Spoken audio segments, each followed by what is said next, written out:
Mereka nanya kayak gini, misal nih, kalau kita mau sholat kan kita harus bersuci atau kita harus berwudu nih. Nah, misalkan nih anak-anak kosan biasanya nih, misalkan di dalam rumah kita tuh mati air. Nah, kita harus gimana? Apa kita langsung tayamum aja? Atau gimana? Atau ada air-air lain yang bisa kita pakai untuk bersuci?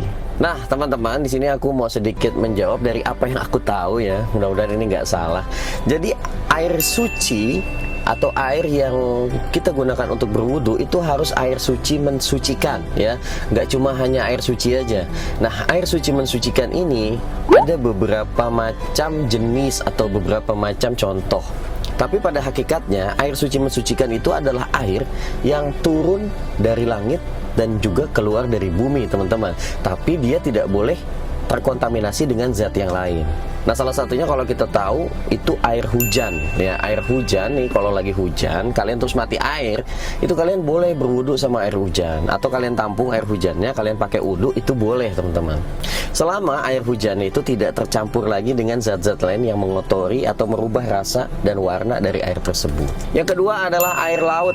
Nih, kalau kalian lagi di laut, misalkan persediaan air habis, ya udah nggak usah repot-repot, kalian ambil aja air laut untuk dipakai wudu atau untuk dipakai mandi. Bahkan mandi besar itu boleh di laut ya, karena laut itu adalah air suci mensucikan. Ada yang nanya ke aku, misal nih air laut kan asin, emang boleh kan beda rasa? Ya, siapa yang ngasinin? Itu kan memang sudah dari sananya asin, bukan memang dicampur dengan garam dan lain-lain. Enggak, teman-teman. Jadi air laut juga termasuk air suci mensucikan. Bahkan bangkai yang ada di dalam air laut itu halal dimakan, teman-teman. Nah, kalau kita tahu, kita makan bangkai ikan laut aja itu diperbolehkan dan halal dan gak haram ya, teman-teman.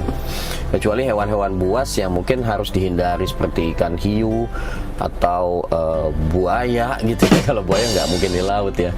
Yang ketiga adalah air sungai. Nah, gini teman-teman, air sungai itu kan asalnya juga dari air laut ya. Jadi itu termasuk dari air yang suci mensucikan juga, selama air sungainya itu tidak terkontaminasi oleh zat-zat lain seperti limbah pabrik, limbah ya, bukan limbat nih, limbah pabrik atau zat-zat perasa yang mungkin mencemari dari sungai tersebut.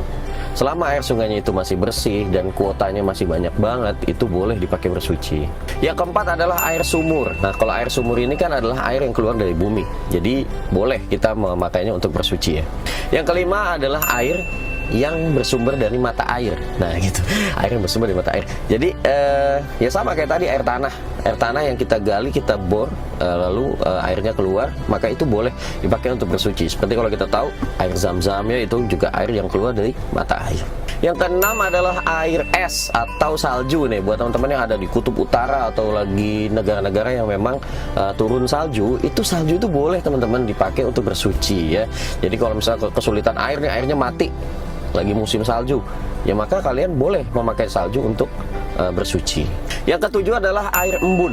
Nah, ini buat teman-teman yang suka naik gunung. Biasanya kalau kita naik gunung tuh persediaan airnya kurang. Ketika mau nyari air susah karena sudah di atas banget. Nah, ini kita boleh berwudu atau bersuci dengan menggunakan air embun ya.